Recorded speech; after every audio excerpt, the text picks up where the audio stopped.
I'm Sherman McElroy, and this is Romantic Romps. Welcome, everyone, to another audible podcast of Romantic Romps, where guests share their stories of love and how it changed their lives. Hello, Riley. It's awfully nice to see your smiling face again. Here we are on our 6th interview already. Can you believe it? Oh, no. Oh, and by the way, you look very springy in your colorful jumpsuit today. Thank you, Sherman. Kat bought it for me last week for no other reason than she loves me. Isn't that nice? Very. I noticed you spoke a little bit slow last time we spoke. Were you not feeling well? You looked fine, but looks can be deceiving, as we all know. You are very perceptive, my dear. I did have a little setback that day. I received my new dentures, and my prosthodontist put them in a few days before the interview. I was still getting used to them when we spoke, but as you can hear, they're better now. Excellent. They look good too, Riley, when you smile, and you have a bright smile. Well, thank you, Sherilyn. So, shall we begin?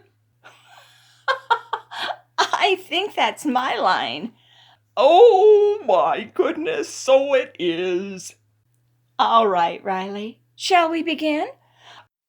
Well, I'm ready whenever you are. So what's the question of the day, Sherilyn?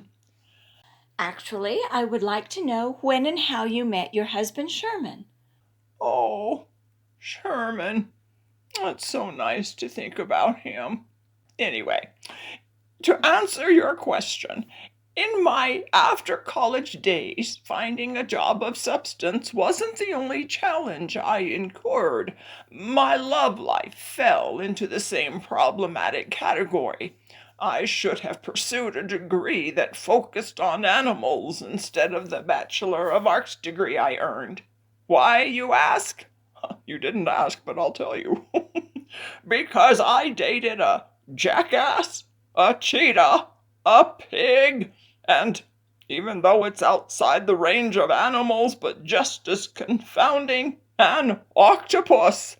Seriously, can a man really be so stupid as to think being rude to people, including me, and trying to pick fights over the slightest thing is the same as being manly? I don't think so. Ergo, the jackass.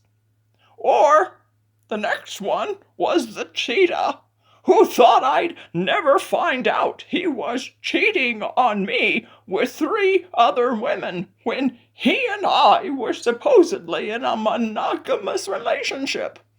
What about that? Or when going on another date with another man, I went to his apartment for him to show me his paintings. I discovered his place was a pigsty. I could not even see the canvas that he took me there to see because he was a painter, you know. He had gotten his degree in art in college, and he wanted to show me his paintings, which I wanted to see. But I couldn't see the easel for the dirty clothes strewn all over it. And then that's not to mention the smell coming from the kitchen that was, oh, so bad. I needed a sick sack. You all call them barf bags now. It was disgusting. But the most challenging was the guy who had obviously grown a few more arms to equal those of said octopus.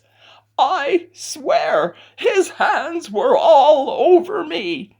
As soon as I removed one from my breast, he had another creeping up my skirt. Needless to say, I shot from the premises faster than a bullet out of Wild Bill Hickok's Colt pistol. Oh, And soon after that, I met Sherman O'Keefe, a kind and gentle man, 8 years my senior. Oh, where did you meet Sherman? Well, a friend of my parents had thrown a party, and my mother insisted I go with them.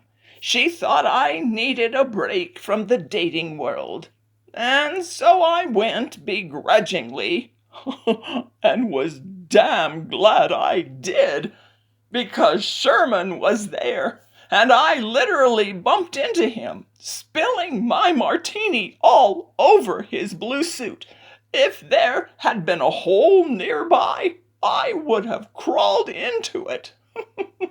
But Sherman didn't get angry. No, he told me it was all right and not to worry about it, that accidents happened, you know. He found a napkin and wiped at the wet spot, and using my own napkin I tried to help, and the more I did, the more embarrassed I got. Finally, he laughed and took hold of my wrist.